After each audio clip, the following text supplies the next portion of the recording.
नमस्कार दोस्तों, vision agree academy में आपका स्वागत है। आज हम एग्रीकल्चर के कुछ ऐसे क्वेश्चन कराएंगे जो आईबीपीएस एसओ या एग्रीकल्चर फील्ड ऑफिसर में बहुत ज़्यादा ही पूछे गए हैं। तो तैयार हो जाइए कुछ प्रश्न के लिए जो आपको आईबीपीएस एसओ को क्लियर कराने में मदद करेंगे। तो चलते पहले प्रश्न पर चलते हैं। तो पहला प्रश्न है, can continuously increase the nutrient content of the soil. मिट्टी की पोषक सामग्री को लगातार बढ़ा सकता है। क्या बढ़ा सकता है? क्या रेत मिट्टी की पोषक सामग्री को बढ़ा सकती है, या फर्टिलाइजर, या ताज़ा पशु गोबर? ओहो, आंसर पहले से आ गया। तो ताज़ा पशु गोबर या फ्रेश एनिमल डंग को हम मिट्टी में मिलाएंगे तो कंटिन्यूसली क्या होगा? इंक्रीज होगा, न्यूट्रिएंट कंटेंट जो है इंक्रीज होगा। फर्टिलाइजर यूज करोगे तो कुछ टाइम के लिए आपकी सॉइल में न्यूट्रिएंट रहेंगे, बट कुछ टाइम के बाद वह यूज हो जाएंगे और जो उनका रेसिड्यू ज़्यादा देर तक नहीं रहता फर्टिलाइजर का। बट जो फ्रेश एनिमल डंग है उनका रेसिड्यू लंबे समय तक बना रहता है। चलिए नेक्स्ट क्वेश्चन पे चलते हैं। इसका आंसर आपको पता चल ही गया है, ताज़ा पशु गोबर।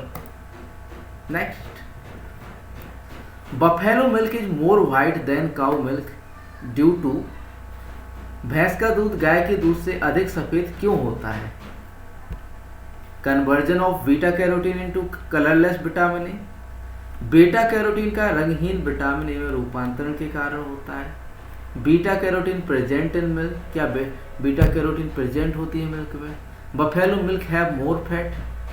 Presence of riboflavin in buffalo milk high calcium content than cow.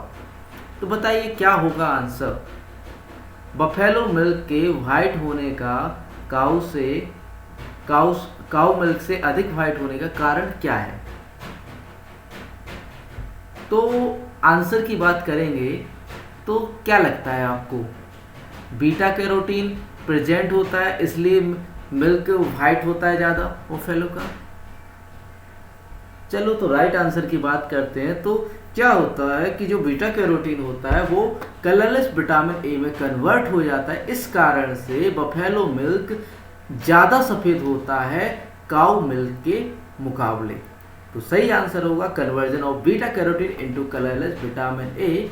Beta carotene का रंगहीन विटामिन ए में रूपांतरण। चलिए चलते हैं अगले प्रश्न पर। Who is the father of agronomy. Agronomy के जनक कौन है? Pietro de Crescenzi, Norman Ernest Borlaug, Jethro Tull, ग्लोबलर बी ट्रिपलेट, सर अल्बर्ट हार्वर्ड। तो बताइए किसको एग्रोनॉमी का जनक कहा जाता है या फादर ऑफ एग्रोनॉमी किसे कहा जाता है? तो चलिए राइट आंसर की बात करें तो राइट आंसर होगा पीटर डे क्रेसेंजी को फादर ऑफ एग्रोनॉमी या एग्रोनॉमी के जनक के रूप में जाना जाता है। किसे? पेट्रो डे क्रेसेंजी को।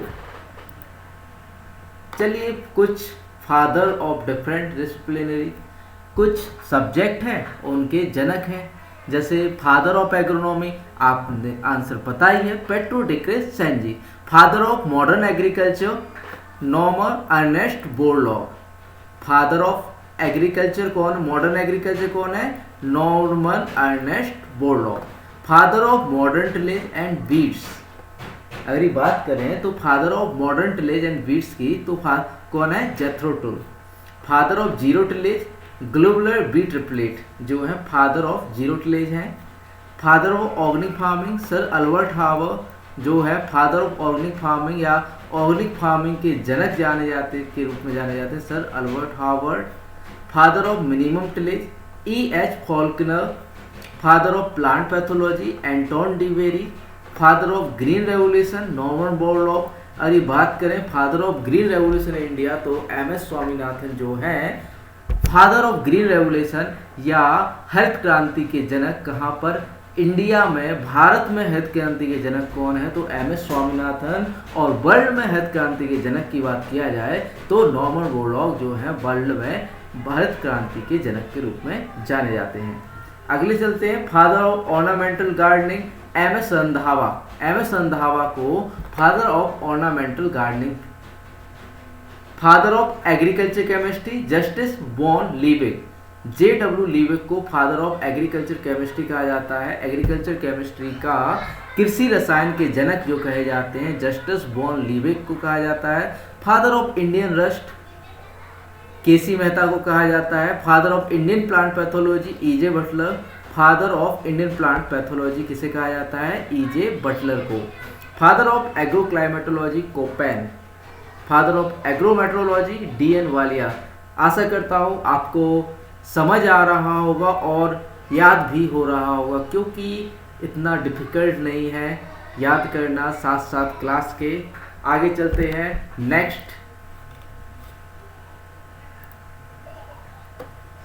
नेक्स्ट क्वेश्चन है akiochi disease in rice due to toxicity of चावल में अक्योची रोग किसकी विषाक्तता के कारण होता है? अभी ये क्वेश्चन न्यू क्वेश्चन है, अभी आया हुआ है AFO 2022 में ये पूछा गया क्वेश्चन है। Akiochi disease in rice due to toxicity of H2S, nitrogen, phosphorus, zinc and calcium. किसकी वजह से, किसकी टॉक्सिसिटी से, किसकी विषाक्तता के कारण एक्योची डिजीज होती है? तो बात करें तो H2S के कारण एक्योची डिजीज होती है। किसमें? चावल में। एक्योची डिजीज किसके कारण होती है? H2S की कमी, टॉक्सिसिटी के कारण। कमी नहीं, टॉक्सिसिटी या विषाक्तता के कारण। नेक्स्ट चलते हैं। तो सही आंसर की बात करें तो H2S इसका सही आंसर है। अगला प्रश्न पे चलते हैं। आगे प्रश्न नहीं है, कुछ डिफिशियंसी या टॉक्सिसिटी दी गई है और डिजीज जो दी गई है जो प्लांट्स में होती हैं उनको बताया गया है। तो disease called by nutrient deficiencies, disease की बात करें तो पहले है बोटोनिंग ऑफ कॉलीफ्लावर। कॉली में बोटोनिंग किसके कारण होती है? नाइट्रोजन डेफिशिएंसी से। Top sickness of tomato, boron deficiency. Leaf scorching of mango, potassium deficiency. Whiptail of cauliflower, molybdenum deficiency. Khaira disease of rice, zinc deficiency के। ये तो आप जानते हैं, कॉमन डिजीज है Khaira disease of rice, zinc deficiency और whiptail of cauliflower, molybdenum deficiency. Blossom end rot of tomato. एक question आया था 2021 में blossom end rot of tomato पूछा गया था। किससे होता है? कैल्शियम डेफिशिएंसी से होता है। तो डेफिशिएंसी एंड टॉक्सिसिटी से अब क्वेश्चन बनने लगे हैं। पहले बहुत कम आते थे लेकिन अब क्वेश्चन बहुत ज़्यादा बनते हैं। हर साल एक क्वेश्चन देखने को मिलता है न्यूट्रिएंट डेफिशिएंसी या टॉक्सिसिटी से। तो blossom end rot of tomato calcium deficiency से होता है। Fruit cracking in apple, boron deficiency से होता है। Internal necrosis of aonla, boron deficiency से होता है। Pahala blight of sugarcane, manganese deficiency से होता है। ग्रे स्पाइक ऑफ ओट किससे होता है? मैग्नीज डेफिशिएंसी से होता है। Dieback of citrus, copper deficiency. Little leaf of citrus किससे होता है? Copper deficiency. आगे चलते हैं। आगे भी कुछ डेफिशिएंसी और टॉक्सिसिटी दी गई है, जैसे क्राउन चॉकिंग ऑफ कोकोनट किससे होता है? क्राउन चॉकिंग ऑफ कोकोनट होता है बोरॉन डेफिशिएंसी से। Necrosis black tip of mango किससे होता है? बोरॉन डेफिशिएंसी से होता है। फ्रूट क्रैकिंग ऑफ पोमग्रेनेट बेल किससे होता है? बोरॉन डेफिशिएंसी से होता है। Hen and chicken disease of grapes, boron deficiency से। ये भी क्वेश्चन 2022 में इसी साल पूछा गया क्वेश्चन है। Hen and chicken disease of grapes किससे होती है? तो बोरॉन डेफिशिएंसी से होती है। Hollow heart and heart rot of sugar भी बोरॉन डेफिशिएंसी से होती है। स्टेम मेलेनोसिस कॉपर डेफिशिएंसी से होती है। White tip and white bird of मेज किससे होती है? जिंक डेफिशिएंसी से होती है। सिकल लीफ डिजीज किससे होती है? फॉस्फोरस डेफिशिएंसी से होती है। टी येलो डिजीज किससे होती है? सल्फर डेफिशिएंसी होती है। जो टी की लीव्स होती हैं वो क्या होती है? येलो हो जाती हैं। तो टी येलो डिजीज किससे होती है? सल्फर डेफिशिएंसी से होती है। Little leaf of cotton, little leaf जैसा कि नाम से ही लिटिल लीफ छोटी लीव्स हो जाएंगी। कॉटन जिंक डेफिशिएंसी से किससे होता है? लिटिल लीफ ऑफ कॉटन किससे होता है? जिंक डेफिशिएंसी से होता है। व्हाइट आई ऑफ राइस किससे होता है? आयरन डेफिशिएंसी से होता है। एक्योची डिजीज ऑफ राइस ये पढ़ ही चुके हैं, H2S टॉक्सिसिटी से होता है। Hollow heart of potato, hollow heart of potato किससे होता है? एक्सेसिव नाइट्रोजन के कारण होता है। फ्रूट क्रैकिंग ऑफ टोमेटो किससे होता है? बोरॉन डेफिशिएंसी से। कुछ क्रैकिंग से नेक्रोसिस है वो किससे होता है? बोरॉन डेफिशिएंसी से होता है। नेक्स्ट क्वेश्चन की बात करें which state having highest area under organic farming, जैविक खेती के अंतर्गत सर्वाधिक क्षेत्रफल वाला राज्य कौन सा है? मध्य प्रदेश, उत्तर प्रदेश, सिक्किम, मणिपुर या गुजरात? तो आंसर बताइए आप क्या होगा इसका। सिक्किम तो देखो फर्स्ट ऑर्गेनिक स्टेट है, पहला ऑर्गेनिक स्टेट कौन सा है? सिक्किम। तो सिक्किम तो नहीं होगा, क्योंकि एरिया की बात करें तो एरिया छोटा है सिक्किम का। हाँ, मणिपुर का एरिया भी छोटा है। गुजरात, यूपी और एमपी हो सकता है। तो कौन सा होगा आंसर? राइट आंसर बात करें तो चलिए हम बताते हैं राइट आंसर क्या होगा। तो राइट आंसर की बात करें तो मध्य प्रदेश जो है हाईएस्ट एरिया है ऑर्गेनिक फार्मिंग के अंडर में मध्य प्रदेश में, और फर्स्ट ऑर्गेनिक स्टेट कौन सा है? सिक्किम। तो सही आंसर क्या हुआ? Madhya Pradesh, MP. Next, banana strike disease in viral disease transmitted by, ओहो आंसर पहले से शो हो गया, चलिए कोई बात नहीं। Banana strike disease is a viral disease transmitted by citrus mealybug. तो बनाना स्ट्राइक डिजीज किससे होती है? सिट्रस मिलीबग के कारण होती है। Banana strike disease is a viral disease transmitted by citrus mealybug. Next, root pressure can be measured by, root का जो प्रेशर होता है वो किसके द्वारा मापा जाता है? रूट दबाव को किसके, कौन से यंत्र के द्वारा मापा जाता है? तो सबसे पहले चलते हैं बैरोग्राफ। बैरोग्राफ लगता है कि बैरोग्राफ से रूट प्रेशर मापा जाता होगा। इससे तो वायुमंडलीय दाब मापा जाता है। नेक्स्ट चलता है लैक्टोमीटर। लैक्टोमीटर से specific gravity of milk, milk की स्पेसिफिक ग्रेविटी जो है किससे मापी जाती है? लैक्टोमीटर से। बैरोमीटर से एटमॉस्फेयर प्रेशर, थर्मोमीटर से टेम्परेचर माना जाता है। तो आंसर क्या होगा? आंसर होगा manometer. Root pressure can be measured by manometer. तो सही आंसर की बात करें तो सही आंसर क्या होगा? मैनोमीटर। आगे चलते हैं। इंस्ट्रूमेंट्स दिए गए हैं और कुछ उनका एग्रीकल्चर में यूज दिया गया है। तो देखते हैं कौन कौन से इंस्ट्रूमेंट हम एग्रीकल्चर में कहाँ पर यूज करते हैं। तो एरोमीटर का यूज किया जाता है weight and density of air and gases. Weight और डेंसिटी मापने के लिए किसकी? एयर और गैसेस की। किसका? एरोमीटर। एयर से एरो बना है तो सीधा कहिए एयर एंड गैसेस। एरोमीटर से क्या मेजर किया जाता है? Weight and density of air and gases. Anemometer से क्या मेजर करते हैं? Wind velocity. एनेमोमीटर से क्या मेजर करते हैं? Wind velocity. ऑक्जेनोमीटर से क्या मेजर करते हैं? Growth in plants. एल्बिडोमीटर से क्या मेजर करते हैं? रेडिएशन रिफ्लेक्टिविटी और एल्बिडो। एल्बिडो क्या होता है? जितनी रेडिएशन सूर्य से नीचे आती है, ये सरफेस है, यहाँ पर जितनी रेडिएशन आती है जितना, और जो रिफ्लेक्ट होके वापस चली जाती है उन्हें क्या कहते हैं? एल्बिडो कहते हैं। कुछ तो ऑब्जॉर्ब हो जाती है, लेकिन जितनी भी रिफ्लेक्ट होकर वापस चली जाती है वो कौन क्या किससे मेजर की जाती है? एल्बिडोमीटर से, और इसे ही एल्बिडो कहते हैं। एल्बिडोमीटर से क्या मेजर किया जाता है? रेडिएशन रिफ्लेक्टिविटी और एल्बिडो।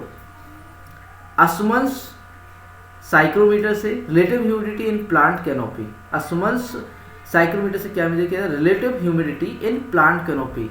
इससे रिलेटिव ह्यूमिडिटी किस पे मापी जाती है? प्लांट कैनोपी में। ठीक है, आगे चलते हैं। Barometer, atmosphere pressure. मैंने पहले ही बताया है कि बैरोमीटर से एटमॉस्फेयर प्रेशर, लेकिन बैरोग्राफ से जो कंटिन्यूस रिकॉर्डिंग होती है एटमॉस्फेयर से वो की जाती है। थर्मोमीटर से क्या मेजर किया जाता है? टेम्परेचर किया जाता है। लैक्टोमीटर से specific gravity and density of milk. Specific gravity and density of milk किससे मेजर की जाती है? तो वो मेजर की जाती है लैक्टोमीटर से। लाइसीमीटर की बात करें तो evapotranspiration and percolation and leaching losses of water. देखिए इवेपोट्रांसपायरेशन क्या कहलाता है? जब किसी प्लांट की सरफेस से पानी वाष्प के रूप में ऊपर जाता है या एक इवेपोरेट होता है तो उसे कहते हैं इवेपोरेशन। ये दो शब्दों से मिला है, इवेपोरेशन और ट्रांसपायरेशन। और जब मिट्टी से होकर जाता है उसे कहते हैं ट्रांसपायरेशन। तो इससे ये होता है इवेपोट्रांसपायरेशन। किसी भी रूप में वाटर का लॉस, चाहे वो लीचिंग के रूप में हो, चाहे परकोलेशन हो, चाहे इवोपोरेशन के रूप में हो, या ट्रांसपायरेशन के रूप में, उसे किससे मेजर किया जाता है? लाइसीमीटर से। नेक्स्ट बात करते हैं प्याजोमीटर की।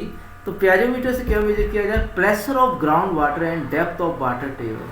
प्याजोमीटर से क्या मेजर किया जाता है? Pressure of ground water and depth of water table. Wind vane से क्या मेजर करते हैं? विंड की डायरेक्शन। विंड वेन से क्या मेजर किया जाता है? विंड की डायरेक्शन। ब्यूफोर्ड स्केल से wind force and speed, wind की जो फोर्सेस है या स्पीड्स है उसको मेजर किया जाता है ब्यूफोर्ड स्केल से। एंड नेक्स्ट है कैम्पबेल स्टोक से duration of sunshine. Campbell Stoke से क्या मेजर किया जाता है? Duration of sunshine. क्रेस्कोग्राफ से क्या मेजर किया जाता है? Plant growth. क्रेस्कोग्राफ से क्या मेजर किया जाता है? Plant growth. नेक्स्ट चलते हैं, नेक्स्ट इंस्ट्रूमेंट है मैनोमीटर। मैनोमीटर की बात करें तो मैनोमीटर से रूट प्रेशर, अभी देखे आए कि रूट प्रेशर मेजर किया जाता है किससे? मैनोमीटर से। नेक्स्ट इंस्ट्रूमेंट है पोटोमीटर। पोटोमीटर से ट्रांसपायरेशन मेजर किया जाता है। पिक्नोमीटर से क्या किया जाता है? Specific gravity of soil. Pycnometer से क्या मेजर किया जाता है? Specific gravity of soil. Specific gravity of soil किससे मेजर की जाती है? पिक्नोमीटर से। टोटल आइसोलेशन पायरेनोमीटर से। इनकमिंग सोलर रेडिएशन जिसे कहते हैं, टोटल आइसोलेशन किससे मेजर किया जाता है? पायरेनोमीटर से। पायरेहेलियोमीटर से क्या measure? Amount of direct solar radiation. Amount of direct solar radiation किससे मेजर किया जाता है? पायरेहेलियोमीटर से। नेक्स्ट करते हैं रिलेटिव ह्यूमिडिटी। अभी आप पढ़ के आए थे कि रिलेटिव ह्यूमिडिटी और क्रॉप कैनोपी किससे मेजर की जाती है? तो ये लिखा हुआ है, ये रहा, असमन साइक्रोमीटर से। ठीक है, असमन साइक्रोमीटर से। क्रॉप रिलेटिव ह्यूमिडिटी और क्रॉप कैनोपी किससे मिल जाती है? असमन साइक्रोमीटर से। एंड रिलेटिव ह्यूमिडिटी किससे मेजर की जाती है? हाइग्रोमीटर या साइक्रोमीटर के द्वारा। हाइड्रोमीटर से क्या मेजर किया जाता है? Specific gravity of liquid. Hydrometer से क्या मेजर किया जाता है? Specific gravity of liquid. Porometer से क्या मेजर किया? Instrumental behaviour. रेन गेज से क्या मेजर किया जाता है? Amount of rainfall. ब्यूटायरोमीटर से fat content in milk. Fat content of in milk किससे मेजर किया जाता है? ब्यूटायरोमीटर से। ब्रिक्स हाइड्रोमीटर से क्या मेजर किया जाता है? Percentage of sugar. थर्मोग्राफ से continuous records of temperature. Spectrophotometer से wavelength of lights. And spectro radiometer से solar radiation and narrow wavelength. Quantum sensor से फोटोसिंथेटिकली एक्टिव रेडिएशन मेजर की जाती है। पायरेजियोमीटर से solar radiation in long wavelength. Osmometer से osmosis measure किया जाता है। जिप्सम ब्लॉक से soil moisture in situ measure किया जाता है। इंफ्रारेड थर्मोमीटर से क्रॉप कैनोपी टेम्परेचर मेजर किया जाता है। ये तो रहे कुछ इंस्ट्रूमेंट और उनको इंस्ट्रूमेंट और उससे मेजर के एग्रीकल्चरल मेजरमेंट्स। देखिए मैं इंग्लिश में पढ़ा रहा हूँ, लेकिन AFO के लिए आपको प्री निकालना है तो इंग्लिश अच्छी होनी चाहिए। लेकिन मैं बात करूँ एग्रीकल्चर की, एग्रीकल्चर में हिंदी में स्कोर कम होता है, लेकिन इंग्लिश से अगर कि आप जा रहे हैं ना तो स्कोर गारंटेड कह रहा हूँ तो कि 2 से 4 नंबर एक्स्ट्रा ही जाएगा, कम नहीं जाएगा। क्योंकि लैंग्वेज एग्रीकल्चर में इंग्लिश में बिल्कुल से ईजी है, लेकिन हिंदी में बहुत डिफिकल्ट है। आपको थोड़ा थोड़ा आदत डालनी पड़ेगी इंग्लिश के लिए। ये अच्छी बात होगी इंग्लिश में, क्योंकि ये प्री में भी हेल्प करेगा, आपको इंग्लिश आएगी तो। ओके, चलो नेक्स्ट चलते हैं। नेक्स्ट क्वेश्चन है ब्लू रेवोल्यूशन। ब्लू रेवोल्यूशन किससे रिलेटेड है? नीली क्रांति संबंधित किससे है? तो देखते हैं, ऑनियन प्रोडक्शन से है, पेट्रोलियम प्रोडक्ट से है, हनी प्रोडक्शन से, फिश प्रोडक्शन या जूट प्रोडक्शन से। तो ऑनियन प्रोडक्शन से जैसा आप जानते हैं, ऑनियन प्रोडक्शन से पिंक रेवोल्यूशन कैसा होता है? ऑनियन पिंक होता है ना, तो पिंक रेवोल्यूशन किससे रिलेटेड है? ऑनियन प्रोडक्शन से है। पेट्रोलियम के प्रोडक्ट कैसे होते हैं? ब्लैक होता है। पेट्रोलियम ऑयल देख लो, ब्लैक होता है ना, तो पेट्रोलियम प्रोडक्ट से कौन सी रेवोल्यूशन के रिलेट कर दी हमने? Black revolution. अब हनी की बात करें तो हनी तो बहुत स्वीट होता है, सबसे ज़्यादा स्वीट तो हनी ही होता है। तो हनी प्रोडक्शन से कौन सी रेवोल्यूशन होगी? तो हनी प्रोडक्शन से होगी स्वीट रेवोल्यूशन। हनी स्वीट होता है ना, तो स्वीट रेवोल्यूशन भी इससे रिलेटेड होगी। कौन सी रेवोल्यूशन? Sweet revolution. अब आते हैं फिश प्रोडक्शन। फिश कहाँ होती है? समुद्र में होती है। समुद्र का रंग कैसा होता है? नीला। तो भाई हम ब्लू रेवोल्यूशन नीला ही तो बात कर रहे हैं, नीली क्रांति की ही तो बात कर रहे हैं। तो फिश प्रोडक्शन किससे रिलेटेड है? ब्लू रेवोल्यूशन रिलेटेड है फिश प्रोडक्शन से। और अगला है जूट। जूट का है गोल्डन फाइबर रेवोल्यूशन, क्योंकि जूट का कलर गोल्डन कलर का होता है और ये रेशे वाली फसल है। तो जूट के लिए कौन सी क्रांति होगी? Golden fibre revolution jute production से रिलेटेड है। तो ब्लू रेवोल्यूशन रिलेटेड टू किससे है? Fish production. तो आंसर क्या होगा? Fish production. नेक्स्ट चलते हैं अगला क्वेश्चन। अगला क्वेश्चन नहीं है, रेवोल्यूशन है। एग्रीकल्चर में जो जितनी भी क्रांतियां आई हैं वो हम पढ़ेंगे। तो ग्रीन रेवोल्यूशन किससे संबंधित है? ग्रीन रेवोल्यूशन या हरित क्रांति तो ये फूड ग्रेन प्रोडक्शन से, rice specially rice and wheat से रिलेटेड है। फूड ग्रेन प्रोडक्शन से है कौन सी? Green revolution. नेक्स्ट रेवोल्यूशन है एवरग्रीन रेवोल्यूशन। ये रिलेटेड है overall production of agriculture. White revolution operation flood milk production से रिलेटेड है। स्वीट रेवोल्यूशन अभी अभी बताया ना, हनी प्रोडक्शन से। अब आप बताइए व्हाइट क्या होता है? मिल्क होता है। तो मिल्क से रिलेटेड कौन सी होगी? White revolution. फ्रूट क्या होते हैं? गोल्डन कलर के होते हैं। हॉर्टिकल्चर प्रोडक्शन कैसा हो? गोल्डन। तो ये गोल्डन रेवोल्यूशन किससे रिलेटेड है? फ्रूट्स, हनी और हॉर्टिकल्चर प्रोडक्शन से।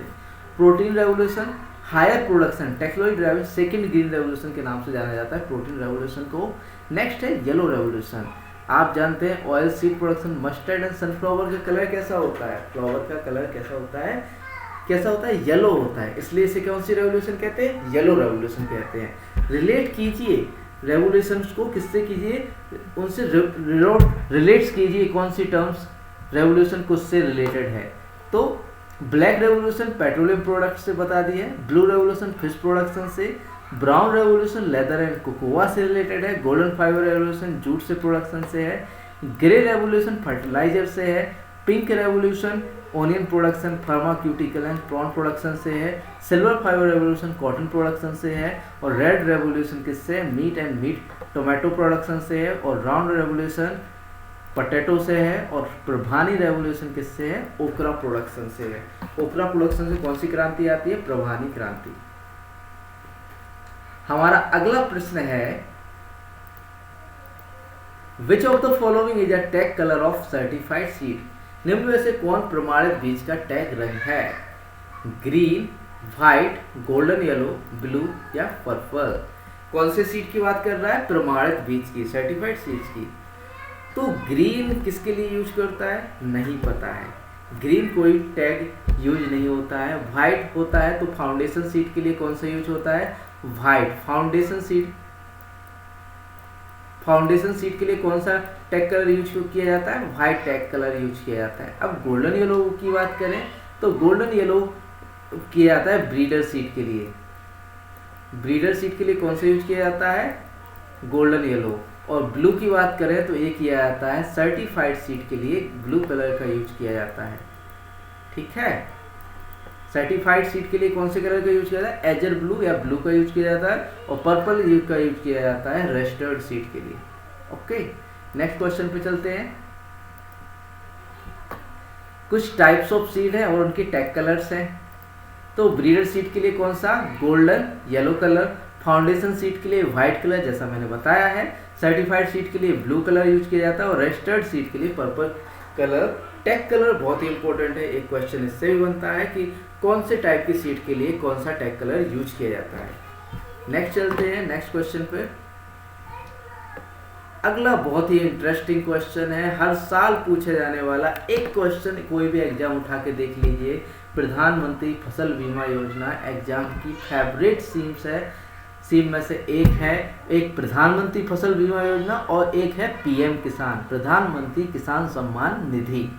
तो बात करते हैं, एक क्वेश्चन है प्रधानमंत्री फसल बीमा योजना से। तो क्वेश्चन देखते हैं। प्रधानमंत्री फसल बीमा Yojana aims for supporting sustainable production in agriculture sector by way of to provide compensation to farmer suffering crop losses damage arising out of unforeseen events. What is the premium rate for rabi and oil seeds? अब देखिए आप कि language इतनी बड़ी दे देते हैं और question कितना, what is the premium rate for rabi and oil seeds. ये होता है IBPS का क्वेश्चन पूछने का तरीका। लैंग्वेज बढ़ा के देता है लेकिन क्वेश्चन छोटा सा होता है। तो देखिए, प्रधानमंत्री फसल बीमा योजना का उद्देश्य अप्रत्याशित घटनाओं से उत्पन्न फसल हानि या क्षति से पीड़ित किसानों को मुआवजा प्रदान करके कृषि क्षेत्र में स्थायी उत्पादन का समर्थन करना है। रबी और तिलहन के लिए प्रीमियम दर क्या होगी?